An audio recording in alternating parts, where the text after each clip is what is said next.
بسم اللہ الرحمن الرحیم الحمد للہ الذی ہدانا لہذا وما كنا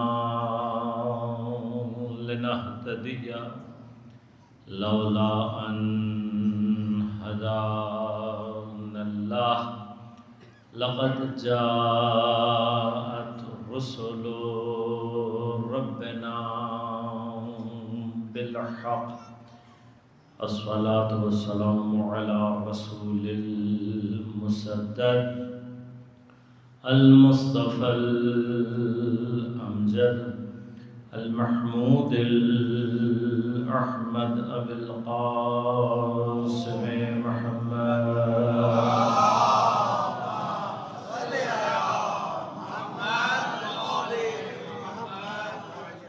والصلاة والسلام على أسد الله الغالب غالب على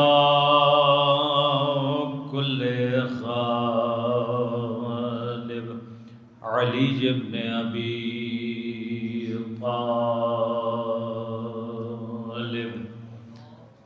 والصلاة والسلام على سيدة المعصومة المظلومة الطاهرة البتول بضعة الرسول فاطمة الزهراء سيدة نساء العالمين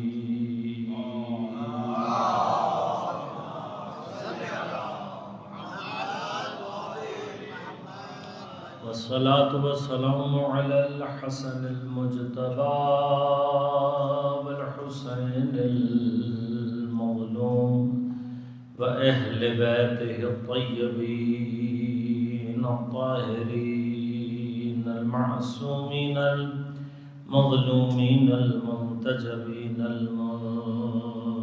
المنتخبين لا سيما بقية الله في الأراضين روحي وأرواح العالمين لتراب مقدمه الفداء ولعنة الله على أعدائهم أجمعين أما بعد قال الله تعالى في كتابه الكريم بسم الله الرحمن الرحيم إنما يريد الله ليذهب عنكم الرجس أهل البيت ويطهركم تطهيرا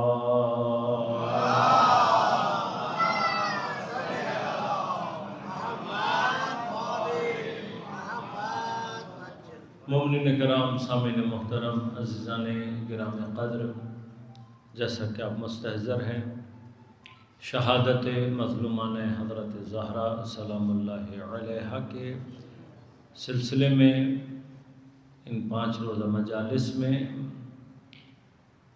مقام طہارت اور لقب جناب سیدہ طاہرہ کے عنوان سے انشاءاللہ کوشش کروں گا کہ کچھ مطالب آپ کی خدمت میں پیش کر سکوں۔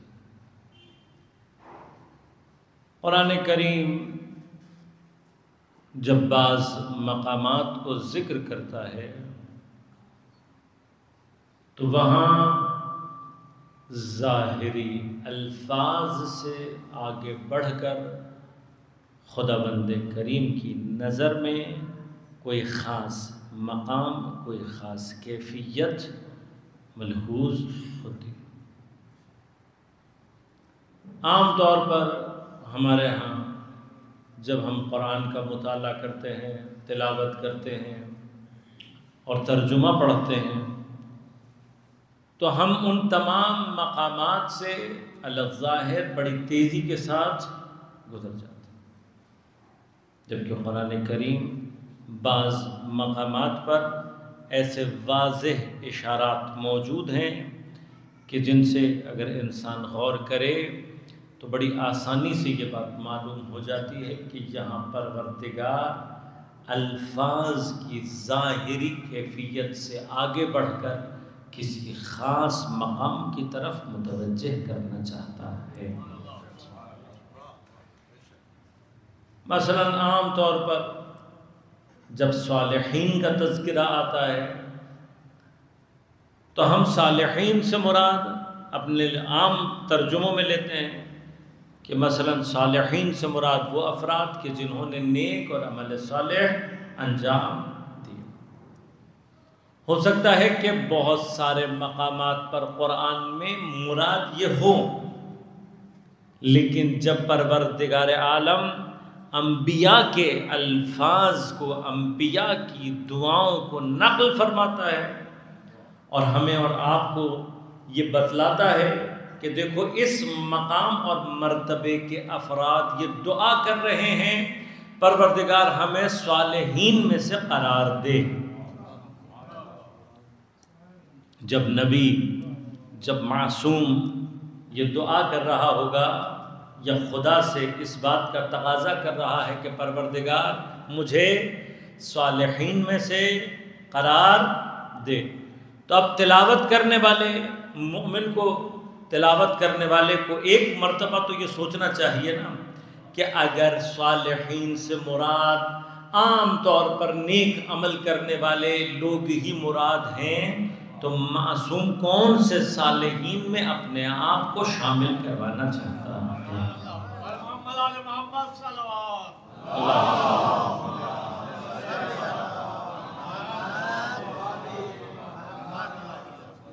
یہ اشارات ہیں قرآن کریم کے کس کے لیے؟ جو قرآن کریم میں تدبر اور تفکر کرنا چاہتا ہے۔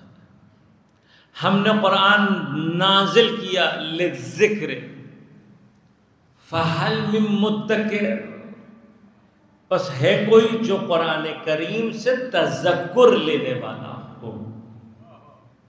قرآن بار بار اس آیت کی تکرار فرماتا ہے، افلا یتدبرون القرآن، تم قرآن کے اندر تدبر، تم قرآن کے اندر فکر کیوں نہیں کرتے؟ ہم نے اس قرآن کو نازل کیا ہے ذکر کے لیے، پس ہے کوئی جو قرآن سے تذکر لینے کی صلاحیت رکھتا ہو، جو قرآن سے اس توجہ کے ساتھ قرآن سے ان مطالب کو درک کرنا چاہتا ہے۔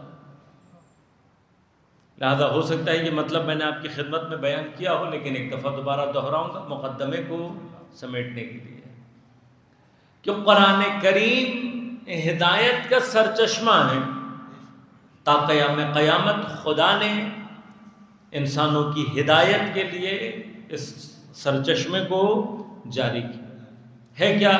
الفاظ کا مجموعہ ہے، بائے بسم اللہ سے لے کر والناس کی سین تک ایک محدود تعداد میں الفاظ ہیں۔ یہ الفاظ آپ گن سکتے ہیں، کیلکولیشن بھی ہو سکتی ہے، جیسے مثلا آیات کی تعداد، جملات کی تعداد قرآن کریم میں محدود ہے۔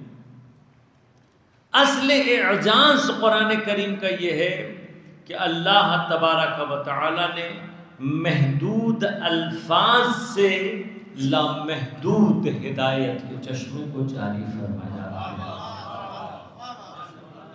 الفاظ لامحدود، اب الفاظ کی محدودیت تعداد کے اعتبار سے ایک مرحلہ ہے، خود لفظ انتقال معنی، ٹرانسفر آف نالج کی دنیا میں ایک میڈیم ہے، ایک وسیلہ ہے، ایک ذریعہ ہے جن کے ذریعے سے ہم اپنا مطلب کسی تک پہنچاتے ہیں۔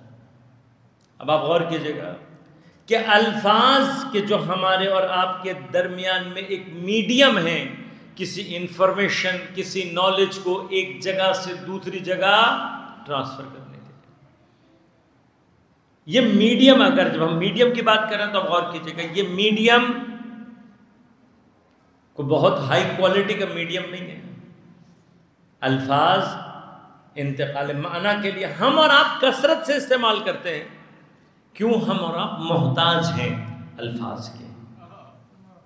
لفظ کے بغیر ہمیں بات سمجھ میں ہمارے اندر پرابلم ہے، اشارات ہمیں سمجھ میں نہیں آتے، اور بہت سارے طریقے ہوں گے جو ہمیں سمجھ میں، تو یہ ہماری بنیادی طور پر پستی ہے کہ ہم اپنے فہم کے اعتبار سے الفاظ جیسے میڈیم کے محتاج ہیں، یہ ہماری پستی ہے۔ اب لفظ اگر میں عرض کروں کہ انتقال معنی، انتقال information, transfer of knowledge and information, ایک جگہ سے دوسری جگہ جب ہم نے کوئی معلومات منتقل کرنی ہے، مثلا بندہ گفتگو کر رہا ہے، الفاظ کا محتاج ہوں، اس لیے کہ الفاظ کے بغیر آپ کو کسی اور ذریعے سے بات کو نہیں سمجھا سکتے۔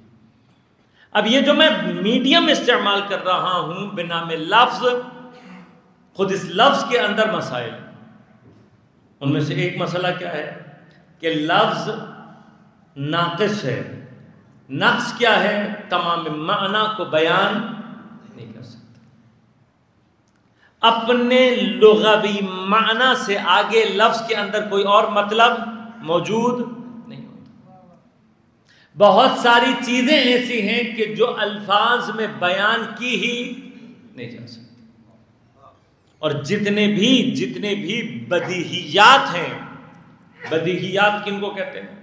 بدیہیات ان چیزوں کو کہتے ہیں کہ جو ہم ڈائریکٹ الفاظ کے بغیر اپنے حواس خمسہ کے ذریعے سے سمجھتے ہیں۔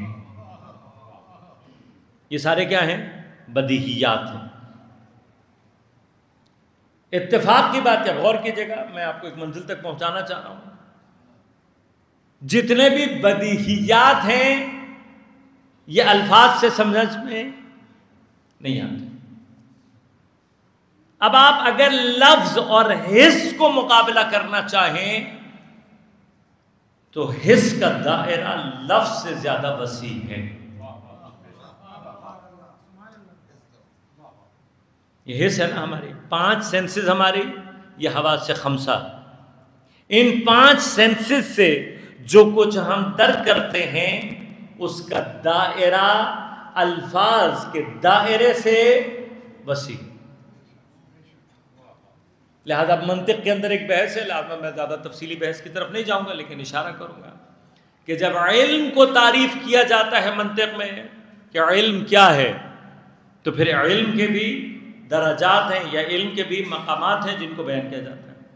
تو فرمایا جاتا ہے کہ علم کا جو سب سے بنیادی ترین مرحلہ ہے وہ علم حسی ہے۔ علم حسی کیا ہے؟ علم حسی انہی حواس خمسہ کے ذریعے سے جو کچھ آپ حاصل کر رہے ہیں، یہ سب کا سب کیا ہے؟ علم حسی۔ اور جیسے ہی انسان دنیا میں آتا ہے اور اس کی یہ حواس ڈیولپ ہوتے ہیں، تو جیسے جیسے اس کے حواس ڈیولپ ہوتے چلے جاتے ہیں، ویسے ویسے اس کے اندر علم کا ذخیرہ جمع ہونا شروع ہو جاتا ہے۔ لہذا علماء فرماتے ہیں علم کا رأس المال، انسان کے اندر جتنا علم ہے اس کا جو اصل کیپٹل ہے وہ یہی علم حسی ہوتا ہے۔ اب علم حسی کیا ہے؟ جو کچھ آپ دیکھ رہے ہیں علم حسی ہے، جو کچھ آپ سن رہے ہیں علم حسی ہے، جو کچھ آپ چکھ رہے ہیں علم ذائقے، خوشبو، آواز، ٹچ، ہر چیز کیا ہے؟ علم حسی۔ اور یہ کیا ہے؟ یہ آپ کی انفارمیشن، آپ کی نالج، آپ کے علم کا کیپٹل ہے۔ لہذا اگر کسی کی کوئی ایک حس کام نہ کر رہی ہو، ایک پورا باب علم اس کے لیے منقطع ہو جاتا ہے۔ لہذا کوئی اگر پیدائشی طور پر نابینا ہو، آپ جتنا مرضی زور لگا لیں آپ اسے رنگ سمجھا نہیں سکتے، رنگ نہیں سمجھا سکتے۔ اندھے یا نابینا ہونے سے ایک منزل آگے بڑھ جائیں، بعض لوگ کلر بلائنڈ ہوتے ہیں۔ آپ نابینا کو چھوڑ دیں، کلر بلائنڈ کو آپ گرین اور گرے کے درمیان میں فرق نہیں سمجھا سکتے۔ کہ گرین کسے کہتے ہیں اور گرے کسے کہتے ہیں، کیوں؟ اس کو دونوں ایک جیسے دکھائی دیں، لہذا آپ اس کے لیے کبھی بھی رنگوں کے درمیان میں فرق کر کے اس کو سمجھا نہیں سکتے کہ گرین کسے کہتے ہیں۔ اگر مثلا آپ نے اگر ایک پھل نہیں کھایا، میں جتنا مرضی زور لگا لوں آپ کو اس کا ذائقہ نہیں سمجھا سکتا۔ جو خوشبو آپ نے نہیں سونگھی وہ خوشبو آپ کو سمجھا، جو آواز آپ نے نہیں سنی وہ آواز آپ کو بتا۔ یہ بھی میں حس کے دائرے میں ہوں، ابھی حس سے آگے نہیں بڑھا میں، یہ حس ہے، حس سے آگے کا مرحلہ عقل کا ہے، حس سے آگے کا مرحلہ عقل کا ہے، لہذا عقل انسانی بعض اوقات جو کچھ درک کر رہی ہوتی ہے، حس کی دنیا میں پھنسے ہوئے کو کبھی سمجھ میں ہی نہیں آتا کہ یہ کس مقام پر کھڑا ہے، یہ مسائل ہیں۔ لہذا ایک چھوٹی سی مثال اس کی دوں گا آپ کو، کہ جس کو شاعری سمجھ آتی ہو، جو شاعری کی گہرائی کو، شعر کی گہرائی کو درک کر سکتا ہو، اس کے مقابلے پر وہ جس کو شاعری کا ذوق نہ ہو وہ کبھی درک ہی نہیں کر سکتا کہ شعر کا لطف کہتے کسے ہیں۔ ایک چھوٹی سی مثال ہے، یہ چھوٹا سا مرحلہ ہے۔ اب آپ عقلی دنیا میں جس قدر آگے جائیں گے، لہذا کیا ہوتا ہے غور کیجئے گا، آپ نے سنا ہوگا یہ بعض اوقات ہمارے اور آپ کے لیے اس طرح سے قابل درک نہیں ہو پاتا۔ جب مثلا بعض علماء یا بعض عرفاء کے بارے میں ملتا ہے کہ کسی علمی مسئلے کو حل کرنے کے بعد وہ عالم دین اپنے مدرسے کے صحن میں آتا ہے اور ایک مرتبہ آواز لگا کر کہتا ہے، کہاں ہے بادشاہ، کہاں ہیں دنیا کے دولت مند، کہاں ہیں دنیا کی نعمتوں میں غرق افراد، آئیں اور آ کر مجھ سے پوچھیں۔ اس وقت ایک علمی مسئلے کو حل کرنے کی جو لذت میں پا رہا ہوں، دنیا کی ساری طاقت مل کر بھی ان کو نہیں سمجھا سکتی۔ یہ مرحلہ کس کا ہے؟ عقل کا ہے۔ عقل سے آگے کا مرحلہ مدرکات قلبیہ کا ہوتا ہے، وہ چیزیں جو دل پہچان رہا ہو، وہ چیزیں جن کو قلب درک کر رہا ہو، جن کو عام طور پر ہمارے ہاں شہودات کہا جاتا ہے۔ وہ شہود کی منزل، شہود کا تعلق انسان کے بدن سے نہیں ہے، حصوں سے نہیں ہے، شہود کا تعلق حتیٰ عقل سے بھی نہیں ہے۔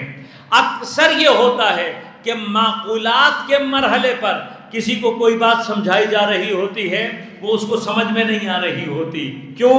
جو حس کے مسئلے پر پھنسا ہوا ہو اسے عقل سمجھ میں نہیں آتی، جو عقل میں سمجھ جائے اس کو دل کی بات کبھی بھی سمجھ میں نہیں آتی۔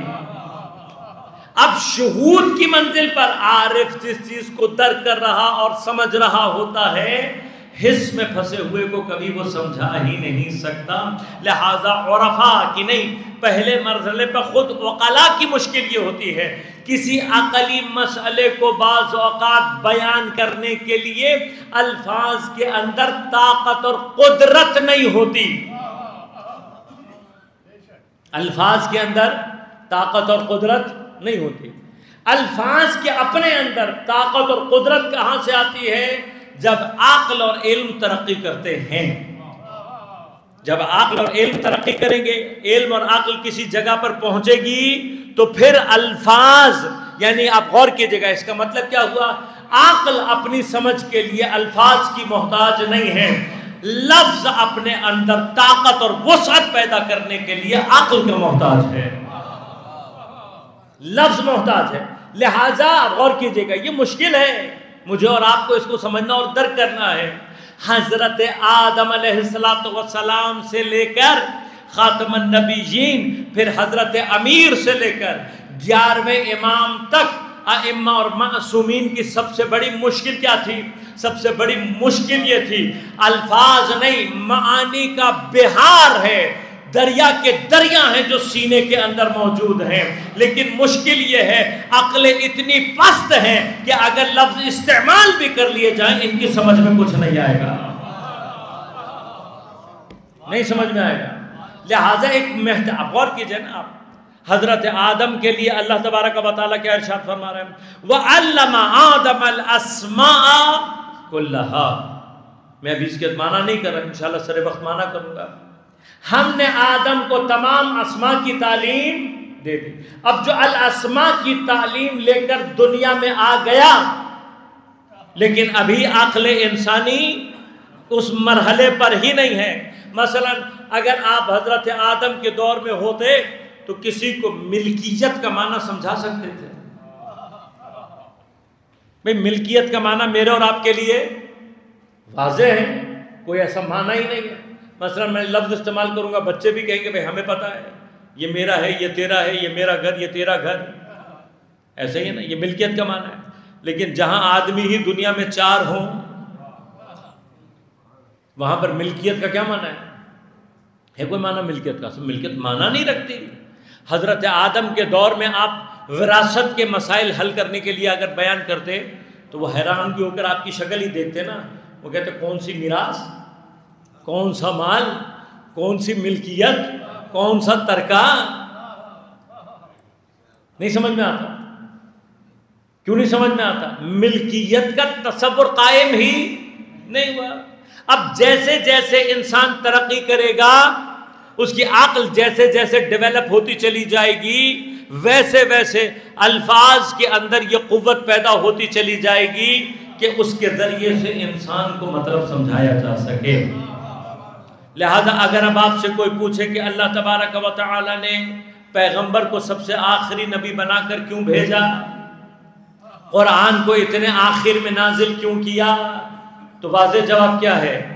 ایک واضح ترین جواب یہ ہے, اگر حضرت کو پہلا نبی بنا کر بھیج دیا جاتا اور حضرت کے ساتھ قرآن کو نازل کر دیا جاتا تو قرآن کو حتی سمجھنے والا کوئی نہ ہوتا.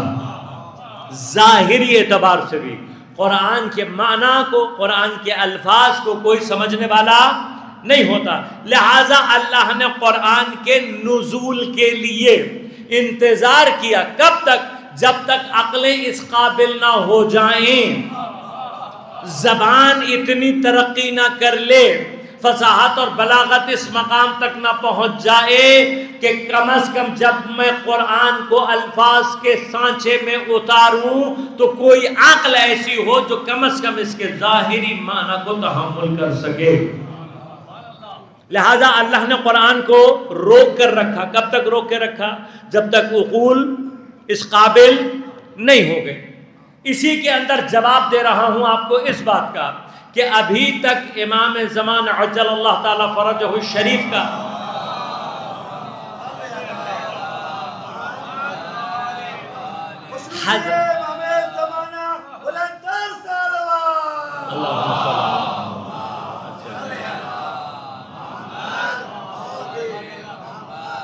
حضرت کا ظہور کیوں نہیں واقع ہوتا؟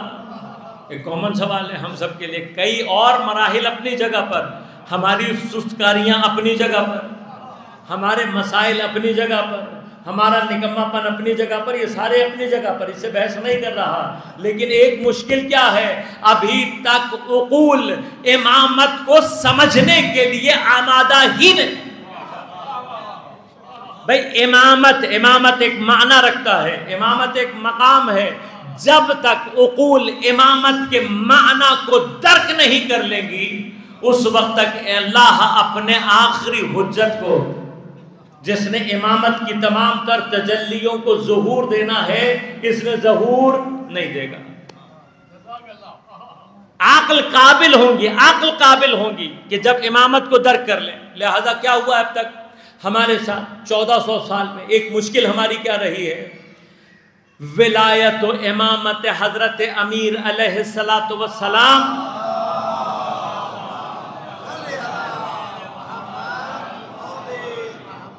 یہ کیا ہے؟ یہ حجت کبرائے الہیہ ہے, یہ نعمت کبرائے الہیہ ہے. اس نعمت اور حجت کبرائے الہیہ سے منہ موڑنے کا نتیجہ کیا نکلا؟ اللہ نے جیسے ہی امت نے اس سے منہ موڑا, اللہ نے ایسا حجاب عقول کے اوپر مسلط کیا جس حجاب کو ہٹنے میں کم از کم 1300 سال لگ گئے.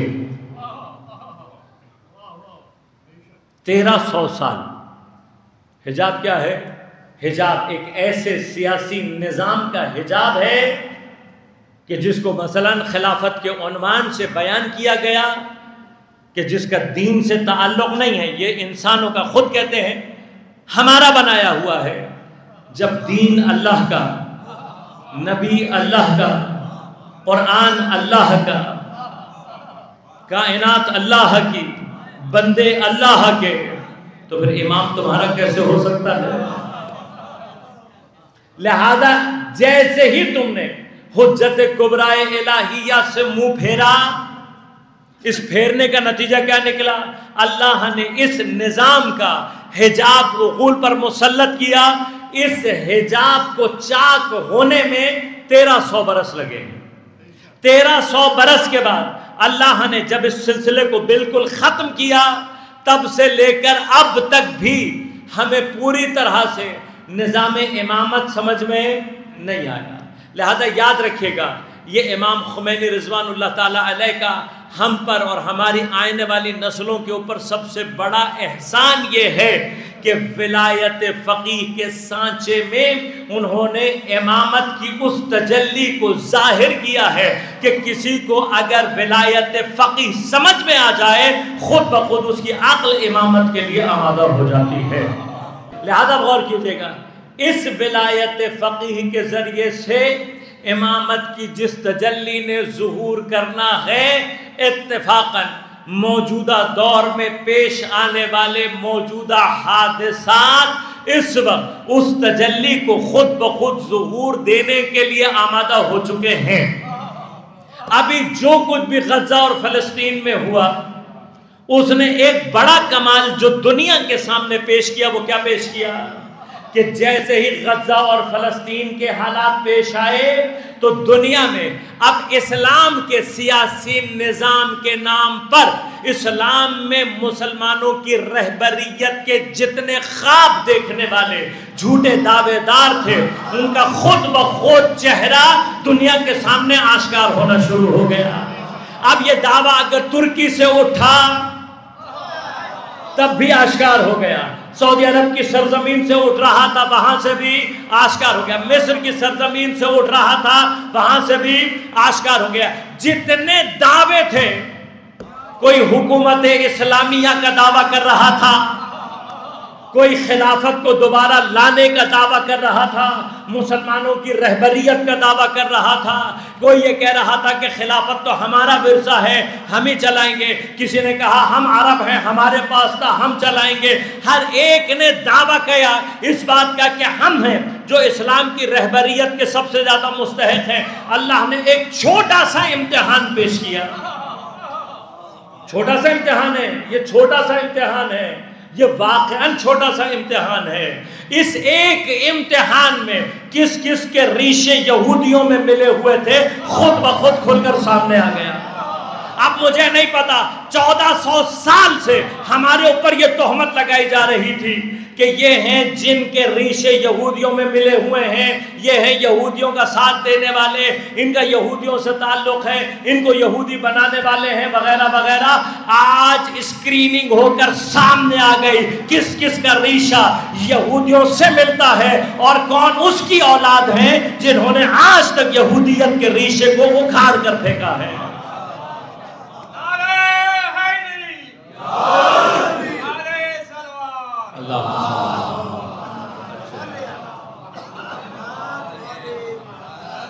خود واضح ہوا یا نہیں ہوا؟ خود واضح ہو گیا، سب کے سامنے آ گیا. اب اس وقت رہبر نے ایک جملہ استعمال کیا تو ہمارے لیے کام آسان ہو گیا.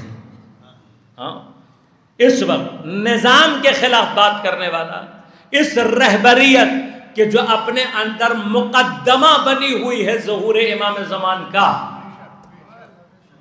یہ رہبریت اس وقت اس رہبریت کے مقابلے پر اس کے لیے جو کوئی بھی غلط الفاظ استعمال کر رہا ہے، رہبر نے ایک لفظ استعمال کیا ہے، احمق.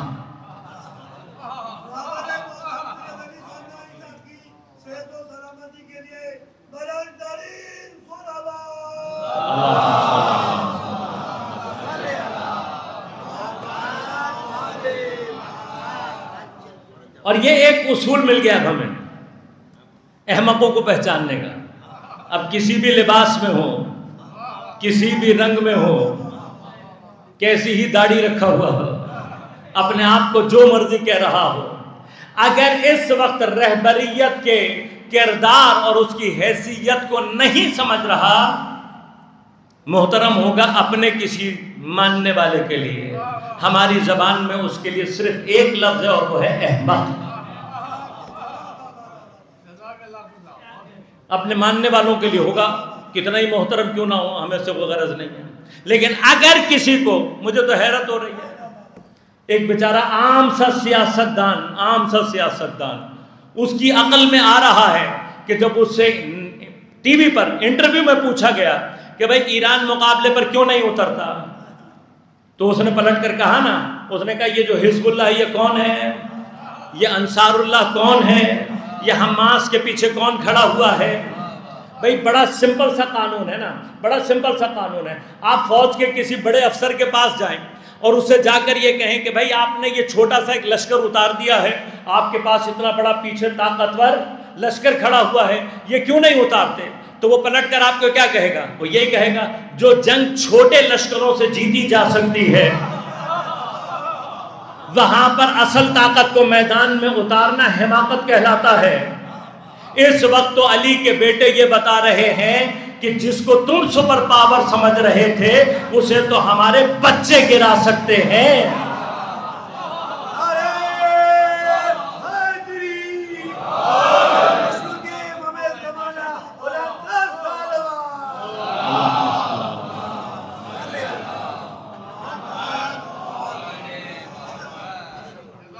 اور اب اگر کسی کو اپنے زام میں کسی محترم صاحب کو یہ سمجھ میں نہیں آ رہا اور وہ یہ کہہ رہے ہیں کہیں بیٹھ کر کے ایران بزدل دکھائے ہوئے ہمیں راستہ دو ہم جائیں گے جہاد کرنے, جہاد کرنے والے باتیں نہیں کرتے, جہاد کے لیے میدان میں اتر جاتے ہیں.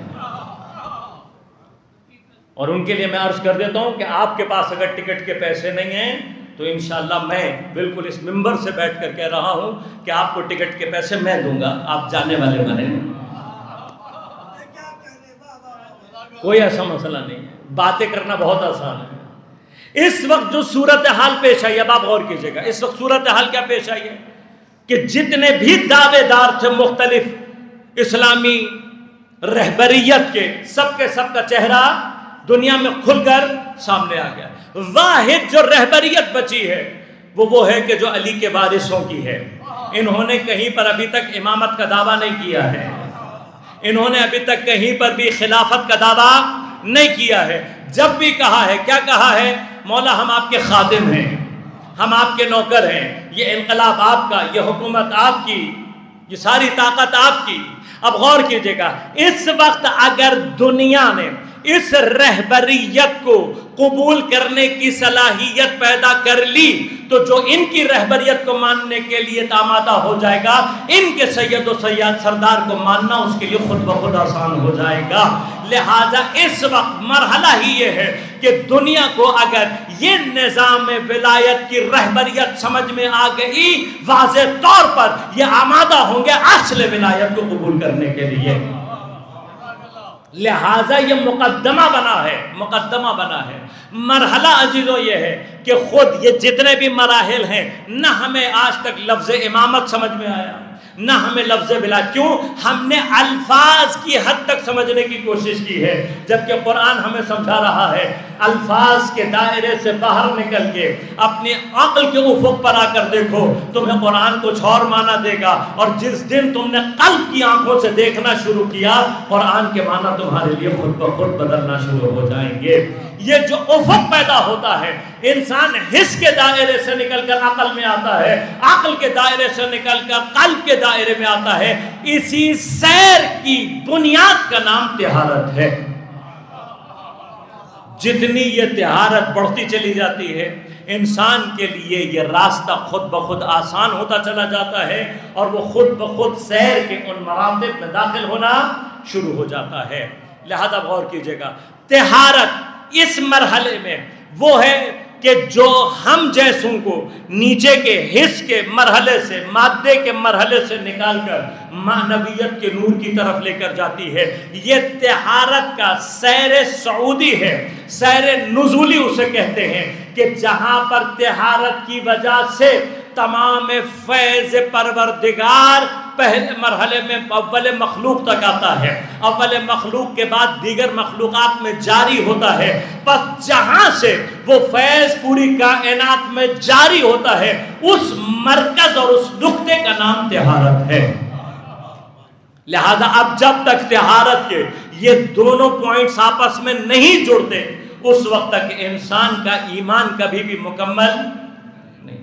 اور اس طہارت کے نقطے کے اصل محور کا نام جناب سیدہ سلام اللہ علیہ۔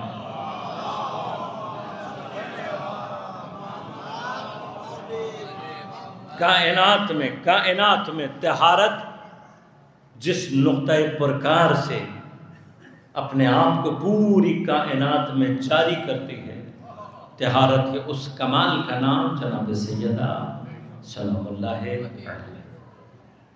اس نقطے تک انشاءاللہ میں نے آپ کو پہنچانا ہے، کوشش کروں گا کہ طہارت کو اس آئینے میں اور اس کیفیت میں آپ تک پہنچا سکوں، چونکہ نقطۂ پرکار طہارت ہے جناب سیدہ، لہذا حضرت پیغمبر اکرم صلی اللہ علیہ وآلہ وسلم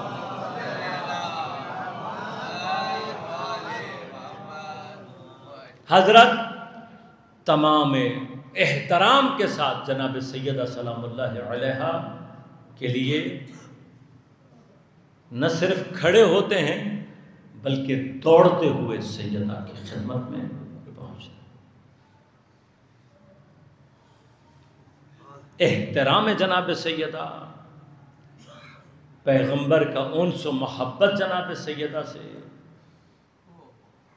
اس انداز سے ہے کہ آپ تاریخ میں کہیں پر یہ ثابت نہیں کر سکتے کہ یہ صرف ایک باپ کا اپنی بیٹی سے اظہار محبت ہے، کہیں سے ثابت نہیں ہوتا، بلکہ پیغمبر کی سیرت اور کردار جناب سیدہ کی نسبت جس چیز کا اظہار کر رہا ہے وہ یہ ہے کہ یہ وہ ذات ہے جس کا احترام گویا اللہ نے خاتم النبیین پر بھی واجب رکھا ہوا ہے۔ لہذا احترام کی کیفیت ہے نا یہ، کہ جناب عائشہ اس کو روایت کرتی ہیں کہ کبھی ایسا نہیں ہوا، کلما جب بھی ہمیشہ ایسا ہوتا تھا، کب؟ جب بھی جناب سیدہ وارد ہوتی پیغمبر قام الیہا، صرف اٹھتے نہیں ہیں بلکہ دوڑتے ہوئے سیدہ کی خدمت میں جاتے ہیں۔ اگر پیغمبر کسی عمل کو اپنی زندگی میں کبھی ترک نہ کریں تو سیرت پیغمبر کے اعتبار سے وہ عمل واجب ہے، اور اگر سیدہ کا احترام پیغمبر پر واجب ہے تو امت کے لیے اب اگر سیدہ کسی جگہ وارد ہو جائیں اور لوگ کم از کم ایسا نہیں لیکن جناب کے ساتھ وہ سلوک نہ کریں کہ جو احترام میں شمار ہوتا ہے تو ترک واجب انجام دیتا ہے، اور جو ترک واجب کو انجام دے اس کی عدالت ویسے ہی ختم ہو جاتی ہے۔ پھر عدالت، چونکہ ترک واجب جان بوجھ کر واجب کو ترک کرنا عدالت سے انسان کو خارج کرنا۔ کس قدر ان سے سیدہ سے تاریخ کیا بتاتی ہے؟ تاریخ ایک واقعہ نقل کرتی ہے، یہ روایات، یہ تاریخ میں بہت ساری باتیں ہماری سنی ہوئی ہیں، بعض چیزیں اتنی کثرت سے بیان نہیں ہوتی، لہذا عام طور پر یہ بیان کیا جاتا ہے کہ جب فتح مکہ کا مرحلہ آیا تو پیغمبر نے عام معافی کا اعلان کر دیا۔ اکثر تاریخ دان اس سے آگے نہیں بڑھتے، جبکہ جتنی بھی اصل تاریخ ہیں، کوئی ایک تاریخ بھی اٹھا کر آپ دیکھیں، ہر تاریخ دان نے لکھا ہے کہ اس عام معافی کے باوجود تقریباً 10 افراد ایسے تھے کہ جن کے لیے پیغمبر نے فرمایا سب کے لیے معافی ہے، لیکن یہ 10 افراد وہ ہیں کہ اگر یہ اپنے آپ کو خانہ کعبہ کے پردوں میں بھی لپیٹ دیں تب بھی ان کو قتل کر دینا. بدترین کفار کو پیغمبر نے معاف کیا. ان بدترین کفار کے درمیان لیکن 10 افراد ایسے ہیں کہ جن کے لیے کیا فرمایا؟ اگر خانہ کعبہ کے پردوں میں بھی اپنے آپ کو لپیٹ لیں کہ ان کو قتل کر دیں. ان میں سے ایک نام کس کا ہے؟ حویرث بن نقیز یا نفع. یہ آدمی کون ہے، کیا ہے؟ تاریخ میں کبھی موقع ملا تفصیل عرض کروں گا، لیکن اس کا قصور کیا ہے؟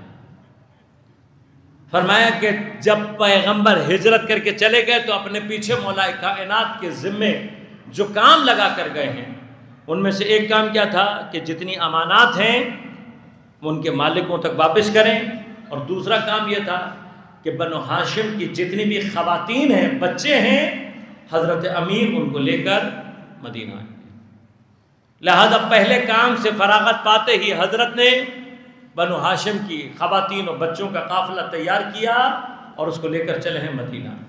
اور ابھی راستے میں تھے کہ مکہ کے کچھ کفار کے ایک گروہ نے اس لشکر، اس قافلے کے اوپر حملہ کیا. ان میں سے یہ شخص جو تھا وہ تھا کہ جس نے اس اونٹ کو چابک مارا جس پر جناب سیدہ سوار تھی. روایات یہ کہتی ہیں کہ جب اس ملعون نے اس اونٹ کو چابک مارا وہ اونٹ بدک گیا، اور اس کے بدکنے کی وجہ سے جناب سیدہ اونٹ کی پشت سے زمین پر آ گئی. آپ جانتے ہیں کہ پیغمبر اپنی بیٹی کے استقبال کے لیے مدینہ سے باہر آئے، اور مدینہ سے باہر جہاں مسجد قباء ہے یہاں پر آ کر پیغمبر انتظار کرتے رہے کہ کب میری بیٹی مجھ تک پہنچے گی. لہذا جیسے ہی یہ کاروان پہنچا پیغمبر سب سے پہلے کس سے جا کر ملے؟ جناب سیدہ.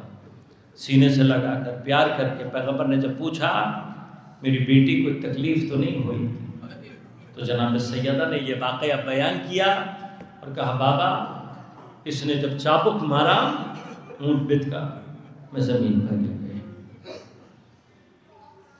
اس واقعے کے 8 سال کے بعد فتح مکہ ہوئی ہے. رحمت للعالمین ہے. 8 سال گزرنے کے باوجود جب پیغمبر مکہ میں وارد ہوئے ہیں، جس نبی نے اپنی رحمت اور رحمت خدا کے اظہار میں سب کو معاف کر دیا، اس ملعون کے لیے کہا کہ اگر یہ خانہ کعبہ کے پردوں میں بھی اپنے آپ کو لپیٹ لے اسے چھوڑنا دے. بس میرا ایک سوال ہے امت سے، 8 سال کے بعد بھی پیغمبر نے اس شخص کی توبہ کو، اس کے ایمان کو قبول نہیں کیا جس نے اس اونٹ کو چابک مارا تھا جس اونٹ پر سیدہ تھی. بس ایک مرتبہ مجھے امت یہ سوچ کر بتا دے کہ پھر اس شخص کے لیے کیا حکم ہونا چاہیے جس نے چلتا ہوا دروازہ سیدہ، اس کے لیے کیا حکم ہونا چاہیے کہ جس نے پشت در ایسی ضربت ماری کہ سیدہ کا پہلو زخمی ہو گیا. پھر اس کے لیے کیا حکم ہونا چاہیے جس نے ایسا تازیانہ مارا کہ سیدہ کا بازو متورم ہو گیا. پھر اس کے لیے کیا حکم ہونا چاہیے کہ جس نے ایسا تماچا مارا کہ سیدہ.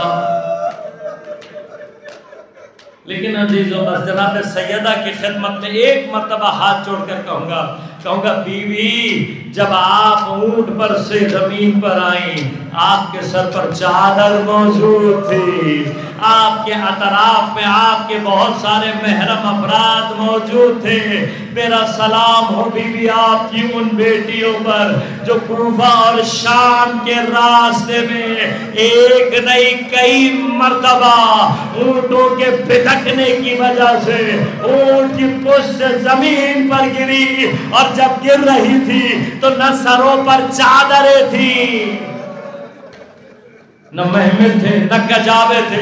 بیوی جب آپ اونٹ کی پشت سے زمین پر گری آپ کے دونوں ہاتھ کھلے ہوئے تھے. آپ نے یقیناً اپنے ہاتھوں کا سہارا لیا. لیکن میرا سلام ہو پیغمبر کی ان بیٹیوں پر کہ جب اونٹ کی پشت سے گری ہے ہاتھ بسے گردن بندے ہوئے تھے. خدا جانے بندے ہوئے ہاتھوں سے بیویاں کس طرح سے زمین.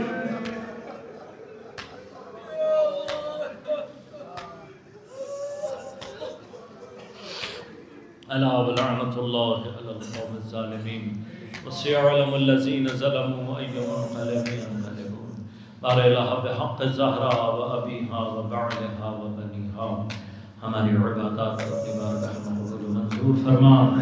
بار الہ بحق الزہرا و ابیہا و بعلہا و بنیہا. منتقم الزہرا منتقم کربلا منتقم اسیران کربلا منتقم شہداء امام الزمان کے ظہور میں تعجیل فرما. بار الہ بحق الزہرا و ابیہا و بعلہا و بنیہا. دنیا میں جہاں جہاں بھی ظلم و جور و استبداد و استعمار استکبار ہے بار الہ حضرت کے ظہور کے ذریعے سے سب کا خاتمہ فرما.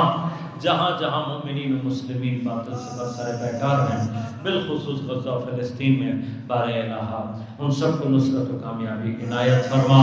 دین دشمن اہل بیت دشمن انسانیت دشمن قوتوں کو بالخصوص اسرائیل اور اس کے تمام حامیوں کو بالاخص منافقین کو نیست و نابود فرما. بار الہ تمام علماء مغاج اعظام کی حفاظت فرما. تمام مسلمین جہان کو اپنے حفظ و امان میں رکھ. مؤمنین کی پریشانیوں کو دور فرما. مشکلات کو آسان فرما. بیماروں کو صحت کامل عاجل عنایت فرما. بار الہ ہم سب کو امام زمان عجل اللہ تعالی فرجہ شریف کے اعوان و انصار میں شمار ہونے کی توفیق عنایت فرما. ربنا تقبل منا انک انت السمیع العلیم برحمتک یا ارحم الراحمین.